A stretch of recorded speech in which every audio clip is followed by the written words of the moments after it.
Et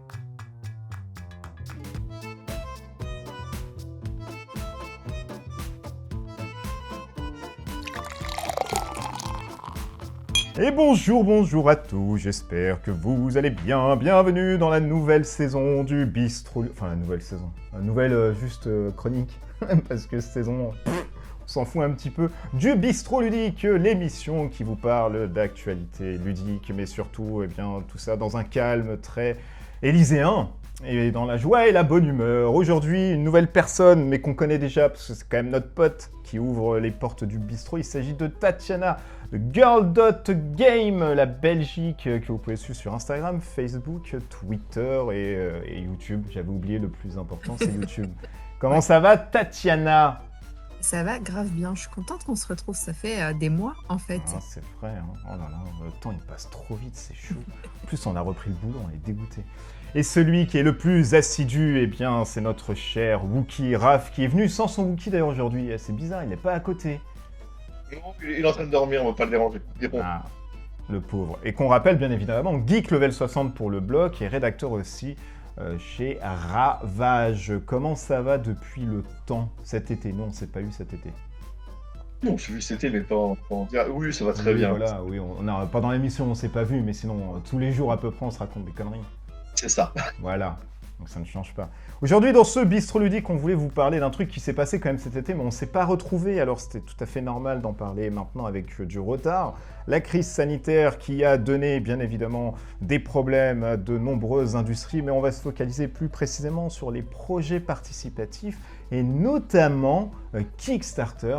Est-ce la fin de Kickstarter? Tin, ta, ta, tin, ta, ta, tin. Et là, il y a un éclair en post-prod. Comme ça, qui arrive. J'espère bien.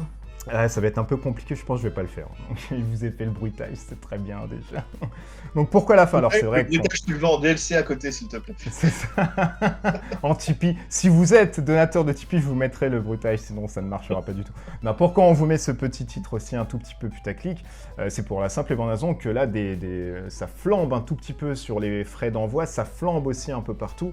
Et ça flambe tellement que de moins en moins de Kickstarter voient le jour, que de moins en moins de personnes et d'éditeurs veulent aller sur la plateforme parce que on y pense quand même à 2 fois avant de s'investir, et que de moins en moins de personnes maintenant, joueurs et puis acheteurs potentiels, essayent de voir un tout petit peu sur la plateforme parce que ça coûte de plus en plus cher. Alors on va faire juste un petit tracé comme ça, ce qui a été Kickstarter, comment ça évolue et pourquoi ça a tombé, enfin pourquoi c'est tombé. Pourquoi voilà, les gens, entre guillemets, ne veulent plus tellement y aller. Nous-mêmes, d'ailleurs, on était en train de parler en off à côté, en se disant non, mais on n'ira plus. On vous donnera un peu notre avis dessus. On rappelle que ça a été créé quand? Qui sait à peu près quand ça a été créé? Ça, en 2000 combien, la plateforme? C'est 2010, je crois, enfin dans ces années-là. Je sais plus. Je vais aller faire mes recherches parce qu'évidemment, j'ai pas fait de devoir. Ouais, personne. Hein. Le premier KS que j'ai dû faire, c'était Zombicide, qui était en 2012-2013. Oui, et ben moi aussi, je crois que c'est celui-ci que j'ai fait. Ouais, bon voilà, dans les années... 2009. 2009, Ouais, ah bah voilà, c'est juste ça. après. Donc depuis, ouais, ça fait à peu près 11 années que ça existe. Alors à la base, bien évidemment, on rappelle que si vous ne connaissez pas Kickstarter, ne vous inquiétez pas, c'est une plateforme participative pour tout type de projet. Que vous soyez grands éditeurs ou alors petits particuliers dans votre chambre ou votre garage, vous pouvez solliciter un financement participatif qui vous permet bien de faire naître votre projet qui était dans votre petite caboche.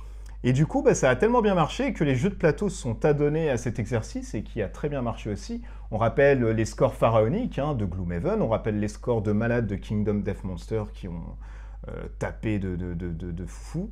Oui, c'était facile vu que c'était le prix d'un SMIC pour avoir un pledge. Ah oui, c'est pas faux. C'est aussi pas faux. Et il y a eu une très très bonne évolution, si bien qu'à un moment donné, il y avait des caisses, il y en avait à la pelle toute la semaine, il y avait des projets tout le temps. Il y a des éditeurs pour lesquels c'est même devenu un modèle économique en fait. Mais il n'y a même pas que des éditeurs, c'est devenu un modèle économique pour certains éditeurs qui ne se gavent que là-dessus. D'ailleurs, on pourrait citer Cool Mini or Not, mais bien d'autres qui s'adonnent à chaque fois à sortir leur jeu, alors que la trésorerie est au rendez-vous chez eux, encore une fois, donc ils pourraient le sortir sur un canal de distribution assez standard. Et puis, donc, gros raccourci, bien évidemment, le Covid en 2020, et là, depuis, patatrac, ça commence à monter, ça commence à se dégringoler, et cet été, eh bien, il y a eu un coup de fret énorme. Certains ont pris 350, voire 400% en plus des valeurs de fret, si bien que des personnes comme Frosthaven, etc., ont décalé les sorties de jeu parce qu'ils ne pouvaient vraiment pas honorer ce surcroît financier, et d'autres ont demandé aux backers de contribuer un peu plus parce que voilà, c'était un peu compliqué de se lancer. Alors pour vous résumer un tout petit peu la chose, sachez que des conteneurs partaient avec des enchères, donc pour vous agir, un maître était là, combien toi tu donnes? Allez hop, c'est parti. Des retards de livraison même au-delà de Kickstarter, hein, conteneurs bloqués en Chine, dès qu'il y a un truc positif, hop, c'est bloqué, et puis on attend. Et tout ceci, là, hein, sans prendre un peu l'expression la plus dégueulasse, là, c'est quand la Chine s'enrhume ou je sais pas quoi, le monde commence à devenir fou ou retient son souffle. Mais ça a augmenté partout, hein, les matières premières augmentent, etc. Et du coup, messieurs et mesdames, est-ce que finalement, ce n'est pas la fin d'une décennie chez Kickstarter et on ne reviendrait pas à un point, on va dire, un peu plus classique où les éditeurs se disent « Ah bah tiens, là on a pris le maximum de pognon, on va peut-être revenir sur un circuit classique et moins onéreux. » Je sais pas si on peut vraiment parler de fin, mais en tout cas, c'est sûr que ce sera plus aussi foisonnant que ce que ça a été à l'époque où on faisait les tupledge ou pas. On pouvait se retrouver chaque semaine et proposer un truc différent. Je pense pas qu'on puisse revenir à quelque chose aussi extrême parce que les éditeurs n'ont pas les moyens, parce que les gens n'ont pas les moyens non plus de mettre plus de thunes, parce qu'il n'y a rien à faire. Si les transports sont plus chers, si les matières premières sont plus chères, à la fin, c'est quand même le client qui va payer plus, définitivement. Je ne sais pas pour toi, mais moi, la dernière fois que j'ai fait un KS, je pense que c'était en 2020. Je pense que c'était le Tiny Epic Pirate, le dernier truc où je me suis dit, ok, ça je le pledge, j'ai confiance, etc.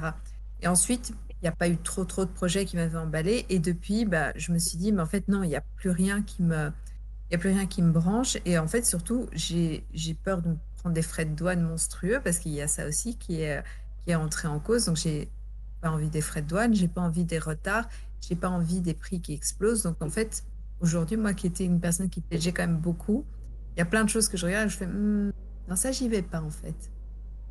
Ah oui, moi je me suis tapé parce que tu demandais qui avait fait des trucs récemment. Et là, sur X-Men United, je me suis pris 140 $ en plus. Euros même, c'est même pas dollars, c'est euros. 140 et ça m'a fait un truc à 600 balles. Et j'ai pas fait all-in, hein. Ah ouais, mais j'étais dégoûté, hein. Je voulais crever et tout. Je m'étais dit si c'était possible de faire un refund et c'était pas possible. Et très sincèrement, là, c'est de ma faute aussi, hein. J'aurais pas dû prendre tous les trucs à côté. Mais auparavant, t'aurais pu t'en sortir avec peut-être 60 balles, un truc comme ça. Et là, j'ai vu déjà la taxe, bon, qui était normale aussi. J'ai vu ensuite les trucs douaniers. J'ai fait, waouh, mais je vais m'en sortir à combien? Et c'est limite, tu t'achètes un pledge, entre guillemets, avec deux trois boîtes en plus, en frais, quoi. C'est Mais énorme. le truc, c'est que du coup, moi, je regarde la provenance du projet. Tu vois, si c'est un truc qui est genre fabriqué localement ou qui a un hub ici, tu vois, ou n'importe, je regarde est-ce que c'est réaliste? Est-ce que c'est un truc que pledger un projet américain ou taïwanais que j'aurais fait avant les yeux fermés, aujourd'hui, je me fais, entre les frais de douane, les retards de transport et tout, c'est plus possible. Tu vois, tu dois vraiment soit aller sur une boîte en laquelle tu as 100% confiance. Genre, je me dis, les projets Gameling Games, tous les Tiny Epic quelque chose, why not? Les mecs, ils sont ultra fiables depuis 4 ans, c'est leur modèle économique pour les Tiny et ça marche. Mais mis à part ça, tu vois, j'aurais du mal à donner sa chance à un éditeur que je connais pas. Et je pense que c'est ça le plus dommageable, en fait, c'est que les nouveaux, ceux qui se lancent, etc., ils vont vraiment, vraiment en pâtir, en fait. Ils vont pouvoir vendre que localement. Oula, c'est moi Non, non, qui. non, non, on n'a pas freeze, on attend. En fait, moi, je pensais que tu allais parler, c'est pour ça que j'ai rien dit. J'ai cru que j'allais Non, non, finir. non, non. Euh, Non, non. Oh déjà, là, c'est un petit coup de Girard Majax. parce que tu as dit un truc au début où je vais te corriger, en fait, parce que les problèmes de transport et les problèmes de matières premières, il n'y a pas que les projets Kickstarter qui se les prennent en Non, non, il y a bouffon. tout, il y a tout, Tous hein. les Non, mais bien sûr, éditeurs non, il y a tout, il y a tout. aujourd'hui. Donc on va, voilà, c'est pour histoire d'expliquer à tout le monde. Juste par exemple, ce matin, Intrafrein a mis sur son Facebook que tel ou tel jeu allait été repoussé encore de date. Asmodée, ils attendent des containers depuis des mois, des semaines, Oui. des mois. des trucs comme Descent qui devait sortir au mois d'août, ou le reprint de certains catalogues de Horror Arkham, le jeu de cartes. Tout ça, c'est dans ces containers-là. Ça n'arrive pas, ça, je vous dis, sortir au mois d'août. Ça doit peut-être arriver au mois d'octobre. Donc, il n'y a Mais pas. écoute, il s'est passé un truc magique, hein. J'étais au festival de Vichy et les éditeurs, quand ils disaient ah super, ça a l'air cool, ça arrive quand? 22 octobre. Et je pense qu'il y a, je crois qu'on m'a dit 30 fois 22 octobre. Et je me suis dit, mais comment ça se fait qu'ils donnent tous cette date? Il y a un événement ou quoi? Et en fait, ça m'a fait tilter. Je me suis dit, ah putain, en fait, ils doivent partager le bateau. C'est Parce que ça. il n'y a rien à faire en fait. T'as que quelques usines et qui produisent plusieurs. Et donc, du coup, forcément, ils arrivent tous en même temps. Et donc, tu vois qu'ils sont accrochés là. Alors, 22 octobre, 22 octobre. Retenez bien cette date, le 22 Et, octobre. Save the date. et pire, hein, je continue juste pour les éditeurs, enfin, les éditeurs classiques. Ravensburger, qui est quand même pas un petit truc, a décidé de ne prendre aucune commande jusqu'à Noël parce qu'il ne pourra pas fournir les boutiques de produits. C'est chaud ça, hein, parce que la période estivale, c'est là où les mecs ils vont acheter à la période de Noël et tout. Ouais. Et Ouais. ça va être La une limite, misère. Hein. aujourd'hui, là, c'est simple, les carnets de commandes, aujourd'hui, on ne les remplit plus. Parce que déjà, on avait du mal à fournir ceux qu'on a et on ne pourra pas fournir ceux qui nous demandent à partir de maintenant. Donc là, pendant 3-4 mois, on ne prend plus de commandes. Ravensburger, le numéro allemand, quand même. Le Hmm. numéro un des puzzles aussi. En fait, après le premier confinement, ils avaient tellement bien vendu leurs puzzles que, idem, ils avaient plus de stock. Donc, en fait, ils te disaient honnêtement, soit vous prenez des fonds de stock, donc les puzzles 5000 pièces dont il n'y a que les passionnés qui veulent, avec des motifs qui sont pas très appréciés, soit vous prenez rien parce qu'on n'a rien. Et donc, enfin, moi, je me souviens, c'était très impressionnant parce qu'ils nous ont dit qu'à la dernière minute, on ne pourra pas produire plus de puzzles. On a vendu tout ce qu'on avait au mois de mars. Ah ouais, ok. Et donc à ça s'ajoute la crise des matières premières, les cartons, etc. Je ne sais plus avec qui j'en parlais, qui disait il n'y a plus de pâte à papier. Donc en fait, il y a de quoi fabriquer encore les cartes, les Ouais. jeux, genre chez Cartamundi ou des trucs comme ça. Un double, ils pourront toujours en fabriquer, mais par contre, tout ce qui est bois et pâte à papier, c'est niet. Et donc tous les jeux avec des tuiles et avec des cubes ou des personnages, ça va prendre un temps dingue. Est-ce que c'est le C'était, bon moment maintenant pour les éditeurs de voir un peu au-delà de la Chine, d'essayer de peut-être produire un peu en Europe, tu Et je vois, d'essayer crois de... qu'il y en a beaucoup qui vont faire ça. ouais, mais Ludofact, qui le jour, c'était pareil, j'ai vu une info qui passait, où c'était un éditeur qui disait ben ouais, le jeu devait sortir telle date, il est repoussé, parce que Ludofact devait recevoir, je crois que c'est Ludofact, hein, de mémoire, hein, il devait recevoir 80 tonnes de papier, carton, etc. Ils ont reçu zéro.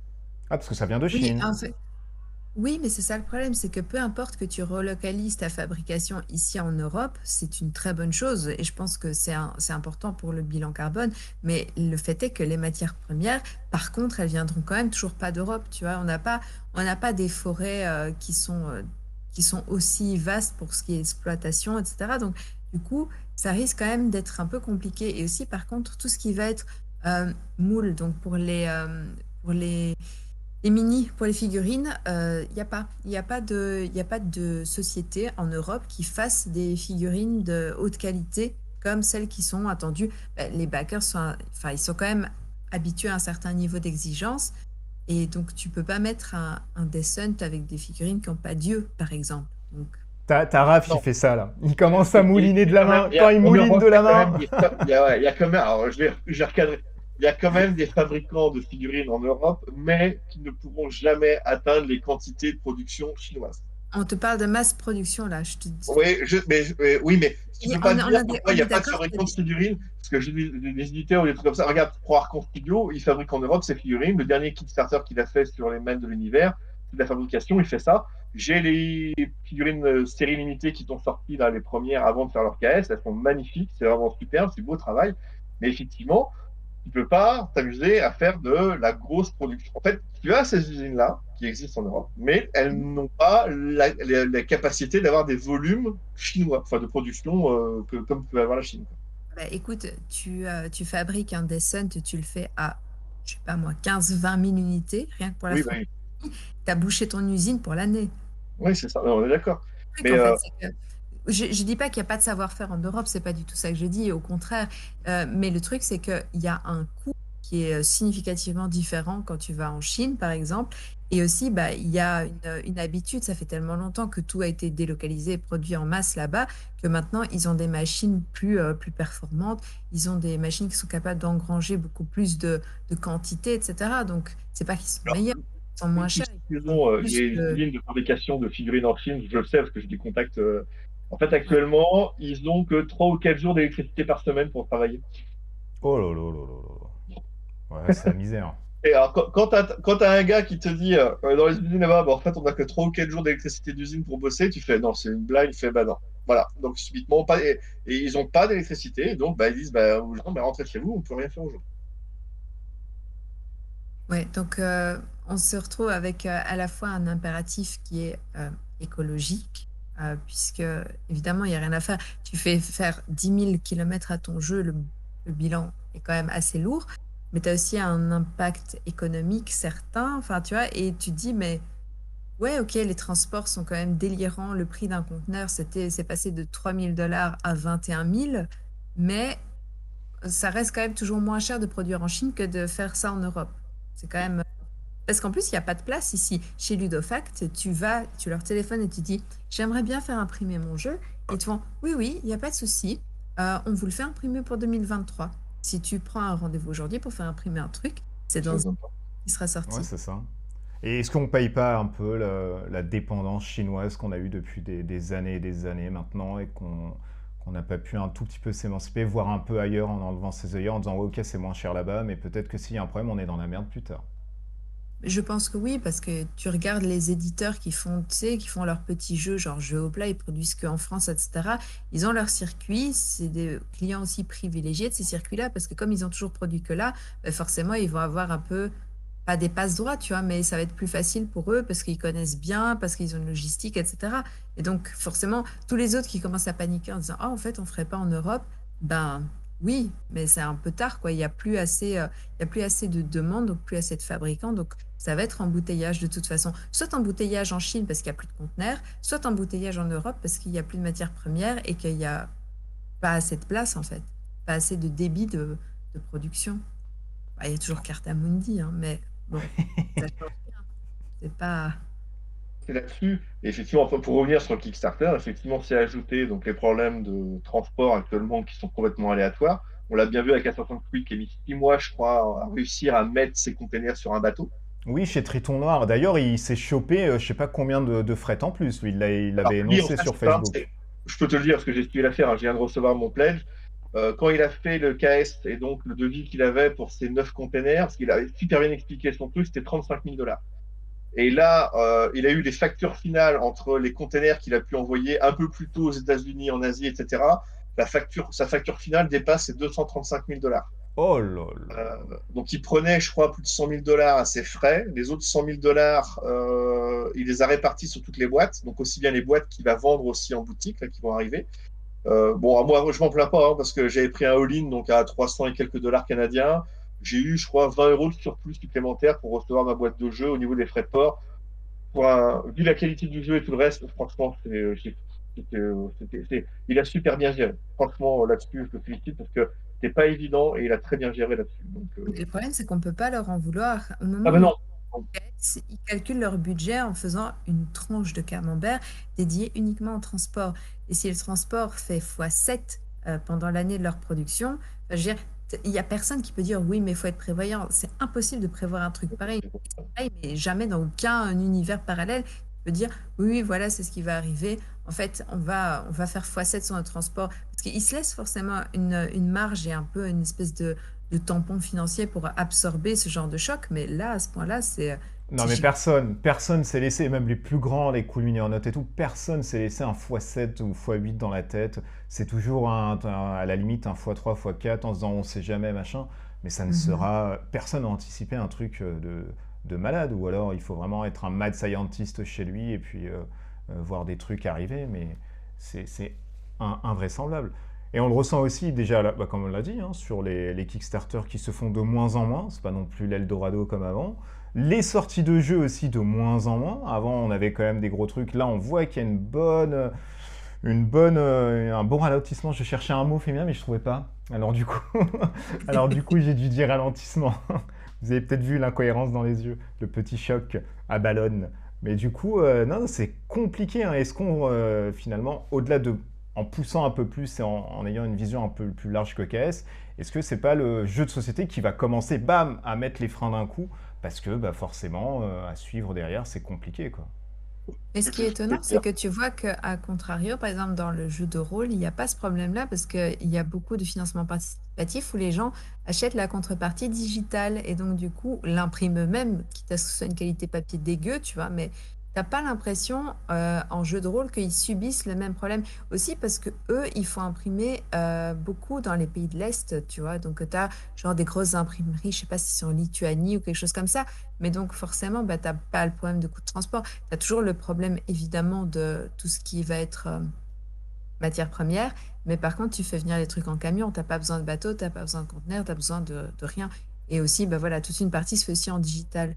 Ouais, mais c'est pas le même volume. Quand tu prends un jeu de plateau, Tu c'est veux qu'on spécial. parle de Avatar, le dernier maître de l'air? Tu sais Ah combien? oui, mais ça c'est 5 ou 6 millions de dollars? Un truc complètement hallucinant. ça c'est l'exception et tout qui te. Si tu parles Ouais, du jeu de rôle, ouais. toi, cet après-midi, c'est Rolls TV, donc tu avais Stéphane de Edge qui passait, et donc bon, il a annoncé officiellement, entre guillemets, ce qu'on savait pour beaucoup. Donc là, effectivement, Edge, ils ont travaillé beaucoup avec des imprimeurs en Europe de l'Est. Ça n'empêche qu'ils ont des problèmes d'approvisionnement en matières premières, eux aussi, quand même. Et Mhm. de tous les produits qu'ils avaient, le dernier qu'ils devaient faire en Chine, c'était Star Wars de Disney, parce que Disney réclame des imprimeurs spécifiques. Ils ont réussi à valider leur imprimeur d'Europe de l'Est pour qu'ils fassent aussi les produits là-bas, ce qui fait que maintenant, Studio Edge, techniquement, on va faire toute sa production de jeux de rôle en Europe de l'Est, enfin en Europe, avec, grosso modo, quand ça sort de l'usine, 10 jours après, c'est dans les entrepôts. Donc Mhm. ça va super vite, et effectivement, le délai est plus court, les qualités sont pas celles qu'on connaît, mais tu vois, c'était le dernier truc qui se bataillait. C'est pour ça que sur le jeu de rôle Star Wars, depuis 2 ans, tu n'as quasiment rien. Entre la restructuration, parce que tu passes de FFG à Studio Edge, plus ça, en fait, depuis 2 ans, Star Wars est bloqué là-dessus. Mais là, cet après-midi, il a rassuré tout le monde et c'est très très bien. Mais bon, après, ouais, là, c'était plus facile pour un livre de faire revenir que, je te dis, Ouais. effectivement, le problème d'une jeu de société où tu as aussi des accessoires, des figurines plastiques, des pions en bois, des trucs comme Des ça, où effectivement, cartes, en ouais, bien Europe, sûr. on a moins ce type de production. Et la vision du coup du futur, après avoir fait un état des lieux qui est bien chaotique et funeste même pour la suite. Bien sombre. Mais oui, tout à fait. Comment on envisage le futur, mesdames et messieurs, alors dans ce cas-là? Est-ce que c'est un nouveau mode de consommation de la part des clients? Est-ce que c'est un nouveau mode de production de la part des éditeurs? Est-ce qu'on arrête tout, on met la clé sous la porte et puis on se part avec le maximum de thunes quand on est éditeur aussi aux Bahamas? Ou alors, eh bien, on continue sur le même circuit et puis on fait attendre et on fait payer des frais de ouf jusqu'à tant que ça passe, c'est pas grave, ça marche. Sincèrement, quand j'ai vu le nombre de sorties qui étaient annoncées rien qu'au petit salon de Vichy où il n'y a que 4 000 visiteurs, je me suis dit, ah ouais, il y a encore tout ce volume de production. Et avec des jeux, soyons honnêtes, c'est pas 36 000 pépites ludiques, tu vois. Tu as des trucs qui sont des rééditions ou des choses qui sentent un peu le déjà vu. Et tu fais, en fait, ils ont pas décidé d'écrémer leur production, ils n'ont pas décidé de réfléchir ou de ralentir, tu vois. En fait, tu as l'impression qu'ils ont juste décalé le truc et que au lieu de sortir d'un coup, enfin au lieu de sortir tous les 2 mois un jeu comme c'était prévu, ils font un peu l'embouteillage et ils vont tous les sortir en même temps. Et donc c'est assez étonnant parce que j'ai pas le sentiment que ça se ralentisse par contre au niveau de la production hors financement participatif. J'ai l'impression qu'il y a juste cette espèce de truc où on attend le bateau de manière hyper fébrile, mais que tout va arriver en même temps de toute façon et que ça va pas les empêcher de créer et créer et créer et continuer à éditer des trucs. Je crois que ce qu'il y a, c'est qu'ils vont juste prévoir des délais d'arrivage beaucoup plus longs. Tu vois, ils vont juste revoir comment dire, leur calendrier de production en disant, bah, au lieu de mettre 3 mois pour que ça arrive, bah, en fait, j'en avais parlé avec Emmanuel Beltrando de Sorry We Are French qui disait, si on arrive en rupture de stock sur Iki, le jeu qui sort maintenant, le prochain, ce sera dans 8 mois. Et il disait, c'est un peu aussi une balle dans le pied parce que quelque part, dans 8 mois, est-ce que les gens se souviennent encore du jeu, etc. Donc, c'est difficile de dire est-ce que je réimprime ou pas. Donc, forcément, il y a aussi ce truc tu es obligé d'imprimer beaucoup plus de quantité si tu veux créer l'effet d'immédiateté, mais en même temps, si tu imprimes trop et que ça se vend pas, bah, tu le payes très cher aussi. Donc, c'est vraiment un drôle de dilemme, mais ça les empêchera pas de créer. Juste savoir quand ils vont faire leur première impression, s'ils prennent plus d'exemplaires que nécessaire, comment évaluer ce qui est nécessaire, comment évaluer le succès d'un jeu, c'est super délicat et c'est aussi pour ça que le système de précommande et de financement participatif quand tu es un professionnel bien implanté, genre Lucky Duck ou genre Cool Mini or Not, ça t'évite de te planter en fait. Ça te permet de produire pile poil exactement ce dont tu as besoin et pas plus. Voilà, c'est tout. Non, on allait te couper de toute façon. Monsieur Raph, Kickstarter, non, c'est pas la fin, je pense. Par contre, il va falloir que les gars mettent plus d'informations sur leur page. Ils veulent rassurer les gens, entre guillemets. Je donnais les deux derniers exemples que j'ai faits. Donc, mettre de l'univers de Sharkon Studio, je l'ai fait en toute connaissance de cause, hein. J'ai fait mon fanboy de merde là-dessus. Ne vous inquiétez pas, me jugez pas sur mon choix de pledge. C'est juste aussi pourquoi, parce qu'en fait, comme ils sont en Europe de l'Est, c'est eux qui fabriquent leurs figurines et tout le bazar. Donc là-dessus, je savais que j'avais pas de douane, les frais de port corrects, et en fait, le délai va être un peu retardé certainement de par la manque de. En fait, là-dessus, le seul problème qu'il va y avoir, c'est est-ce qu'ils vont avoir assez de matières premières. C'est la seule interrogation que j'ai. Je vais pas avoir l'interrogation du transport et du reste. L'autre Kickstarter que j'ai fait, c'était le Assassin's Creed Orlog, là où machin, le truc, le jeu de dés. Là, j'ai fait le con. Un jeu à 44 dollars, je me retrouve avec 24 dollars de frais de port. Dollars canadiens. Donc, déjà, tu fais sa petite. Tu rajoutes les 20 dollars. Alors, je rajoute 20 dollars de frais de douane et compagnie. Donc, tu vois que tu arrives au prix du jeu multiplié par deux. Alors, vous allez me dire, certains qui l'ont fait, mais non, c'était pas les bons prix, oui. Parce que je dis, quitte à payer plein de frais de port et quitte à payer ça, je me suis pris en plus le tapis en add-on à 30 dollars. Je fais, bon, allez, de toute façon, je vais payer, je crache, allez, je prends le tapis en plus, il est sympa, il est beau. Donc, j'y vais. Mais en fait, sur leur KS, je trouvais que c'était assez. Ah, c'est peut-être moi qui ai mal lu, attention, hein, Mais en fait, pour moi, ils parlaient de taxes, mais j'avais pas compris qu'ils rajoutaient autant de taxes derrière. Et pour l'info, hein, ils ont dû faire une news derrière pour expliquer si on vous avait prévenu lors du KS que vous devriez payer les taxes en plus, etc. Et donc, pour moi, je pense qu'aujourd'hui, tu as certains sites, ils font ça bien. C'est-à-dire qu'en fait, quand vous êtes livré là, vous aurez le pledge de base, les frais de port, c'est ça, et les taxes, c'est ça. Et donc, Ouais, tu as le vrai prix, à la page KS, tu as le vrai prix qui est affiché. Et je pense que ça, va falloir qu'ils le développent très, très vite pour donner confiance aux clients et savoir vraiment le prix final pour éviter les surprises que tu as eues, toi, Mus, avec les 150, 120, 150 dollars de ah bah, douane, j'ai machin, en plus à côté, quoi. j'ai payé plein pot. Hein. Ils m'ont dit, vous, Ah oui, ça non, fait mais 10 ans, vous n'êtes pas revenu, allez, donnez-lui tout, là. On n'a c'est pas un ça. frigo à lui vendre. Non, mais, et je pense qu'AS aujourd'hui, bah, va falloir vraiment qu'ils expliquent l'origine de la fabrication, donc pour expliquer les retards. De toute façon, il y aura des retards, hein, c'est obligé. Et effectivement, qu'ils détaillent plus les frais annexes qu'il va y avoir. T'as l'impression que ça te prend, tu vois le voyage aux Bahamas à 35 euros, puis tu arrives là-bas, tu as la taxe valise, la taxe machin, et alors puis là, ça finit à 400 euros ton machin. Attendez, votre pub, ouais. est dit 35 euros. Ah, mais vous n'avez pas lu les petits caractères. C'est C'est ça, ça. voilà. Ah non, mais c'est vrai que Donc, c'est vrai que c'est un peu pour, terrible. pour moi, c'est pas la fin. De toute façon, on aura plus de retard que souvent les caisses. Il y avait très peu d'éditeurs qui arrivaient à donner dans les temps. Dans les temps, c'est à 15 jours, 3 semaines près de délai. Mais maintenant, en fait, je pense qu'il y aura vraiment beaucoup plus de retard de livraison que ça. Et je pense que les gars vont devoir être un peu plus carrés sur leur page et sur les vrais montants, les vrais frais et les vrais trucs. Et l'origine et pour moi, l'origine, en fait, où est-ce que ça va fabriquer, etc. Tatania, si tu dois t'échapper, tu peux. Hein. Si tu Oui, je on vois peut que, voir, là, je vois qu'il y il y a a des quelque signes, chose on qui sait qu'il y a quelque chose qui se passe chez toi, il n'y a pas de problème. Tu peux poser, et puis Yes. nous, on peut tricoter sans souci. Bon, on va finir même dessus. Est-ce que alors, vous allez finir à titre personnel à suivre KS ou c'est terminé? Moi, je pledge plus, j'en ai rien à foutre. Moi, je me suis pris 160 balles dans le cul, c'est terminé, j'y vais plus. Même si le projet est cool, bah, je me démerderai pour avoir une boîte pour la chaîne, comme un connard. Mais c'est mort, je n'irai plus jamais, au grand jamais. Je dirais pas plus jamais, mais je serais extrêmement prudente par rapport à la provenance, par rapport au coût, la douane, etc. Je vais faire vraiment ultra gaffe parce que j'ai pas envie d'avoir ce genre de mauvaise surprise, c'est clair. un peu plus prudent, mais ça va dépendre. Là, il y a la saison 3 de Batman, le jeu de rôle qui arrive, donc là, ça va être les yeux fermés et je clique, je valide, je m'en fous. Là, grosso modo, sur ce truc-là, ce sera fabrique en Chine, je m'en fous, les délais, je m'en fous. Enfin, il y a des trucs, là, je vais faire un fanboy de merde pareil. Il y a des trucs, je peux pas. Me Ouais, jugez pas, c'est pas bien. donc tu seras plus sélectif, mais quand ça sera des coups de cœur avec les licences, c'est Ouais, voilà. terminé. Il y a certains trucs. Là, tu vois, par exemple, je suis en train de pleurer toutes les larmes de mon corps de ne pas pouvoir participer au maître de l'univers de Combiner Notes. Ah oui, c'est vrai. Tu peux vendre un rein. Tu peux vendre ou un enfant, c'est plus cher. Voilà. Ouais. Madame s'est attachée aux enfants, donc je peux pas. Oh, l'attachement! Ouais, franchement, on te met une boîte de maître de l'univers et ton gosse, tu fais bon, On a passé 10 ans ensemble, c'est pas mal. C'est formidable. Madame ne va pas être d'accord du tout avec ton discours là. Oh, tu la changeras aussi, c'est pas bien grave.